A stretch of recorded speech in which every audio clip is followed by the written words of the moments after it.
কি গো বন্ধুরা, তোমরা সবাই কেমন আছো? আমি তো ভীষণ ভালো আছি। আর ড্রয়িং খাতা পেন্সিল দেখে ভাবছো কি করব, ছেলের ড্রয়িং খাতা আর পেন্সিল কি মনে হলো যেন ছবি আঁকি একটা, সেই জন্য ছবি আঁকতে বসে পড়েছি। আর এইগুলো ছবিগুলো আমি এঁকেছি, কেমন হয়েছে অবশ্যই কমেন্টে জানিও।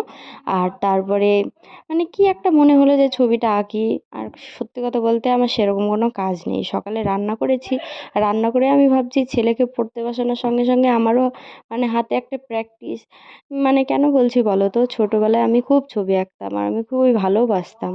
অনেকে বলতো যে ছবি এঁকে দাও, ছবি এঁকে দাও, অনেককে ছবি এঁকেও দিতাম। কিন্তু এখন সংসারের চাপে পড়ে সময় হয় না আর কি, এরকম একটা ব্যাপার হয়ে গেছে। সেই জন্য মনে হলো আজকে বসে বসে ছবি আঁকি। দেখো ছবিটা আঁকছি, ছবিটা আঁকতে আঁকতে অনেক সমস্যা হয়েছে বলতে গেলে। ছবিটা একবার আঁকছি, একবার রাবার দিয়ে মুছে নিচ্ছি, এরকমটা হচ্ছে। ছবিটা অনেকবার এরকম করার পরে ছবিটা ঠিক পথে এসেছে আর কি। তো যাই হোক, কি বলবো। তো অনেক দিন পর ভিডিওটা করছি, সময় হয় না, কারণ নতুন ব্যবসা তোমাদের দাদাভাই করে, হয়তো আমি শেয়ার করতে পারিনি, অবশ্যই করব। আমার ভিডিওটা দেখতে থাকো তাহলেই বুঝতে পারবে।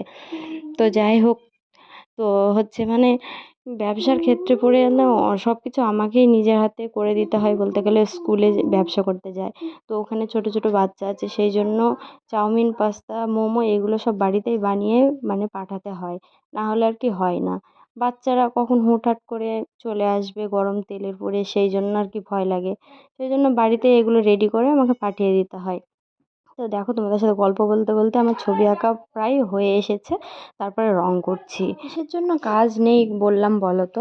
মাধ্যমিক পরীক্ষা হচ্ছে, সেই জন্য ধরো স্কুল ছুটি, সেই জন্যই কাজ নেই। রং পেন্সিলটা কেনা হয়েছে অনেক দিনই হলো। তো আমার ছেলেকে ড্রয়িংয়ে ভর্তি করব, তো রবিবার ড্রয়িং শেখাতে আসবে। তো আমার ছেলে তো প্রচণ্ড খুশি, কি বলবো। আর দেখো, সব থেকে আমার খারাপ লাগছে, রং করতে করতে আমি চোখের ওই দুটো হলুদ রং করে ফেলেছি, বুঝতে পারিনি। তো আমার কেমন লাগছে, ভালো ভালো ভালো লাগছে না আর কি। তো তোমাদের কেমন লাগছে অবশ্যই কমেন্টে জানিও। আর হচ্ছে লাস্ট ফিনিশিং তোমাদের ছবিটা দেখাই, তাহলে তোমরা বুঝতে পারবে। এই যে লাস্ট ফিনিশিং ছবি, আমার একটুও ভালো লাগলো না। তো পরে নেক্সট ভিডিওতে তোমাদের সাথে আবার দেখা হচ্ছে।